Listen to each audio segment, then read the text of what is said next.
வணக்கம். திசைகளின் 5 மணி செய்திகள். மலேசிய பிறப்பு சான்றிதழை பெறுவதற்கு போலி ஆவணங்களை தயாரித்து வந்த கும்பல் முறியடிப்பு. செல்லத்தக்க 80 பிறப்பு சான்றிதழ்கள் கண்டுபிடிப்பு. கடந்த 3 ஆண்டுகளாக தீவிரமாக செயல்பட்டு வந்ததாக நம்பப்படும் போலி ஆவணங்களை தயாரித்து மலேசிய பிறப்பு சான்றிதழ்களை பெறும் சட்டவிரோத கும்பல் ஒன்றின் நடவடிக்கையை தேசிய பதிவு இலாகாவான JPN வெற்றிகரமாக முறியடித்துள்ளது. ஆப்ஸ் தும்பாங் என்ற பெயரில் கடந்த மார்ச் 11ஆம் தேதி பல்வேறு இடங்களில் தேசிய பதிவு இலாகா மேற்கொண்ட சோதனை நடவடிக்கையின் மூலம் இக்கும்பல் முறியடிக்கப்பட்டுள்ளதாக உள்துறை அமைச்சர் Dato Seri Saifuddin Nasution Ismail இன்று தெரிவித்தார். மலேசிய ஊழல் தடுப்பு ஆணையமான SPRM உடன் இணைந்து புத்ராஜயா, ஸ்லாங்கோர், பேரா மற்றும் பினாங்கு ஆகிய 4 மாநிலங்களில் 1 வருடத்திற்கும் மேலாக நடத்தப்பட்ட உளவு நடவடிக்கையின் பலனாக இந்த அதிரடி சோதனை நடவடிக்கை மேற்கொள்ளப்பட்டதாக சைஃபுடின் விளக்கினார். இது தொடர்பாக மேற்கொள்ளப்பட்ட புலன் விசாரணையில் இந்த கும்பல் சட்டப்பூர்வமாக பதிவு செய்யப்பட்டு இயங்கி வரும் தனியார் சுகாதார கிளினிக்குகள் மற்றும் மருத்துவமனைகளின் வசதிகளை பயன்படுத்தி அதிகாரப்பூர்வமாக உறுதிப்படுத்தப்பட்டதைப் போன்று வடிவமைக்கப்பட்ட போலியான பிறப்பு சான்றிதழ் ஆவணங்களை பெற்று தங்கள் மோசடி வேலைகளுக்கு பயன்படுத்தியிருப்பது கண்டுபிடிக்கப்பட்டுள்ளதாக சைஃபுடின் தெரிவித்தார்.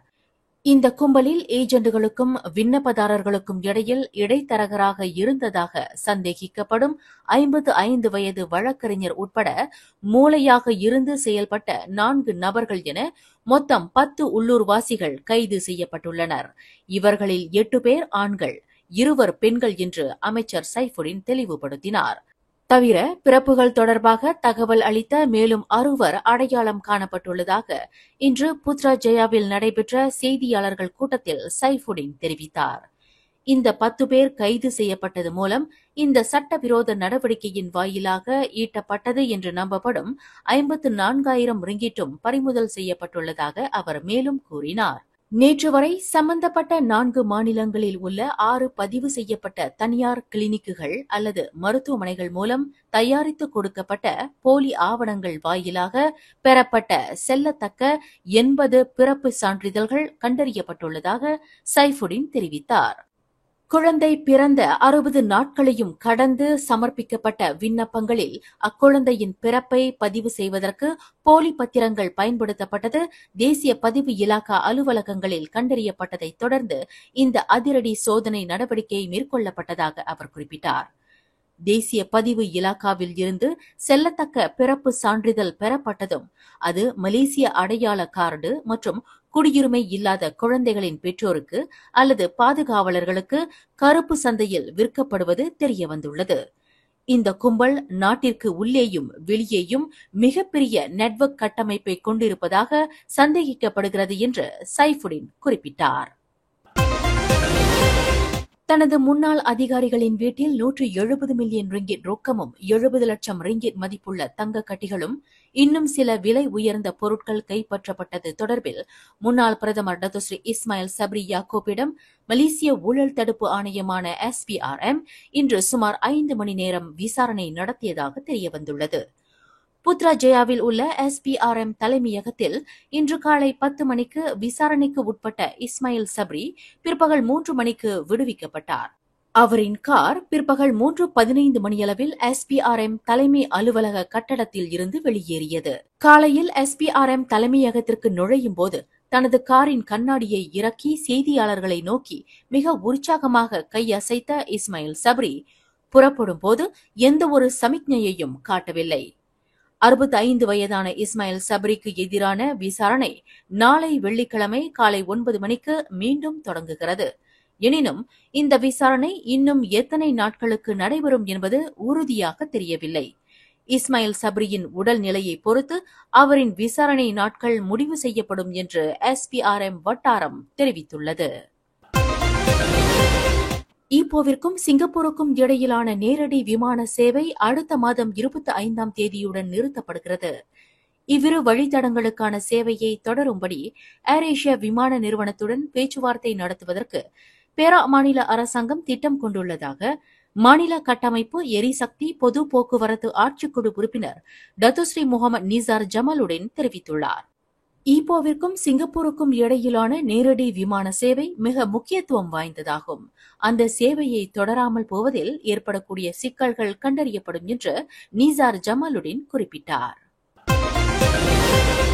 கோலாலம்பூர் ஸ்ரீ மகாமாரியம்மன் கோவில் தேவஸ்தானத்தின் மாசிமகம் உபயத்தாரின் மாசிமக திருவிழா மற்றும் ரத ஊர்வலம் நேற்று மிக விமரிசையாக நடைபெற்றது. மாலை 5 மணிக்கு பத்துமலை திருத்தலத்தில் சுவாமி மண்டபத்தில் ஸ்ரீ கணேச பெருமாள் மற்றும் ஸ்ரீ வரதராஜு பெருமாள் எழுந்தருளி மாலை மணி 6க்கு சிறப்பு பூஜைகளுடன் மங்கள வாத்தியங்களுடன் பத்துமலை திருத்தலத்தில் இருந்து புறப்பட்ட ரதம் இன்று வியாழக்கிழமை அதிகாலை 2 மணியளவில் கோலாலம்பூர் ஸ்ரீ மகாமாரியம்மன் கோவிலை சென்றடைந்தது.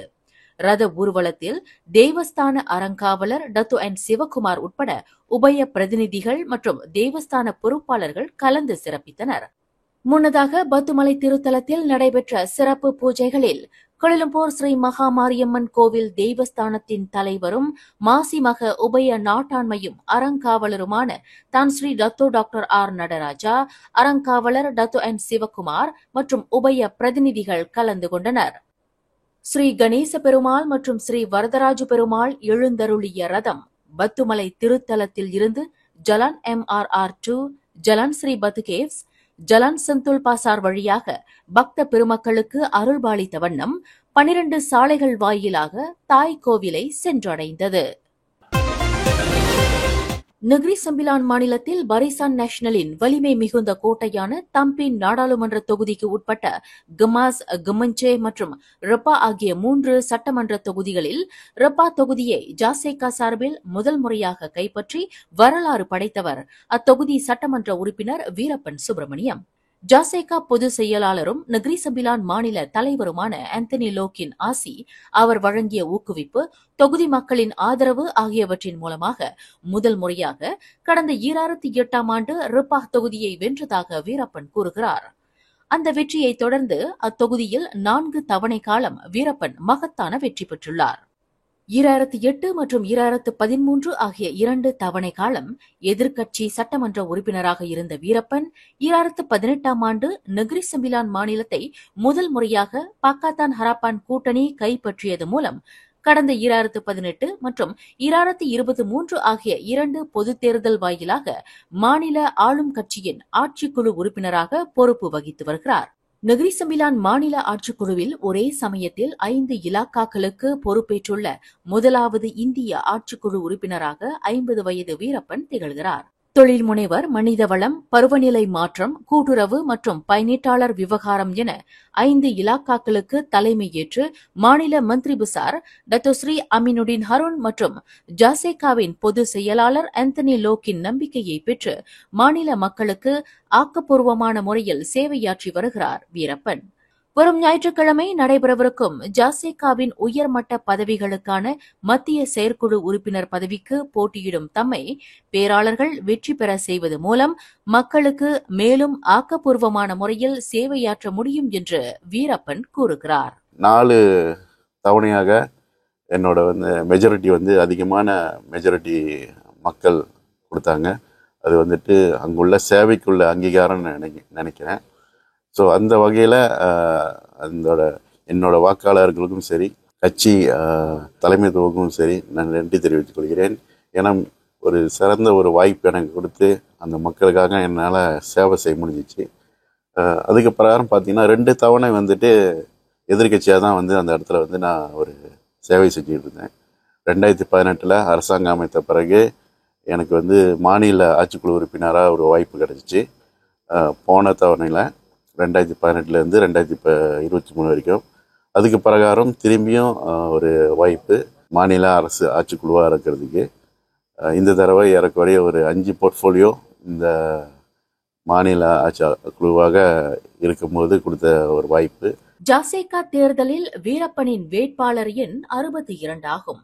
மத்திய செயலவை உறுப்பினராக பேராளர்கள் தம்மை தேர்வு செய்வது மூலம் மேலும் பலத்துடனும் துடிப்புடனும் செயல்படுவதற்கு தமக்கு ஒரு வாய்ப்பாக அமைய முடியும் என தொகுதி மக்களால் மக்கள் சேவகன் என்று போற்றப்படும் வீரப்பன் கூறுகிறார்.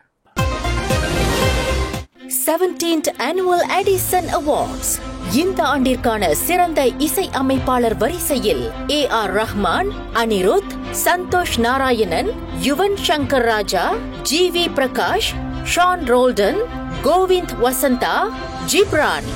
உங்களுக்கு பிடித்தமான இசை அமைப்பாளரை தேர்ந்தெடுக்க edisonAwards.inல வோட் பண்ணுங்க.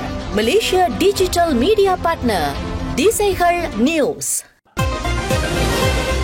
நோன்பு பெருநாளை முன்னிட்டு தங்கள் கிராமங்களுக்கு செல்லவிருக்கும் மாநகரவாசிகளுக்கான பேருந்து டிக்கெட்டுகள் தற்போது பரபரப்பாக விற்பனையாகி வருவதாக டிபிஎஸ் எனப்படும் தெற்கு வழித்தடங்களுக்கான ஒருங்கிணைந்த பேருந்து முனையம் தெரிவித்துள்ளது. வரும் மார்ச் முதல் ஏப்ரல் 6ஆம் தேதி வரைக்கும் இதுவரையில் 2,50,000 டிக்கெட்டுகள் விற்பனை செய்யப்பட்டு விட்டதாக அது குறிப்பிட்டுள்ளது. மொத்த டிக்கெட் விற்பனையில் இதுவரையில் 59 விழுக்காடு டிக்கெட்டுகள் விற்கப்பட்டு விட்டதாக அதன் மூத்த நிர்வாகி ஃபைசால் ரெட்ஸா ரிஸ்வான் தெரிவித்தார். கிழக்கு கரை மாநிலங்களுக்கான பேருந்து டிக்கெட்டுகளே அதிகமாக விற்பனையாகியுள்ளன என்று அவர் குறிப்பிட்டுள்ளார். மேலும் செய்திகளை தெரிந்து கொள்ள கீழே இருக்கும் பெல் பட்டனை அழுத்துங்கள். உங்கள் மகிழ்ச்சியை வெளிப்படுத்த லைக் மற்றும் ஷேர் செய்யுங்கள். தொடர்ந்து திசைகளோடு இணைந்திருக்க சப்ஸ்கிரைப் செய்யுங்கள்.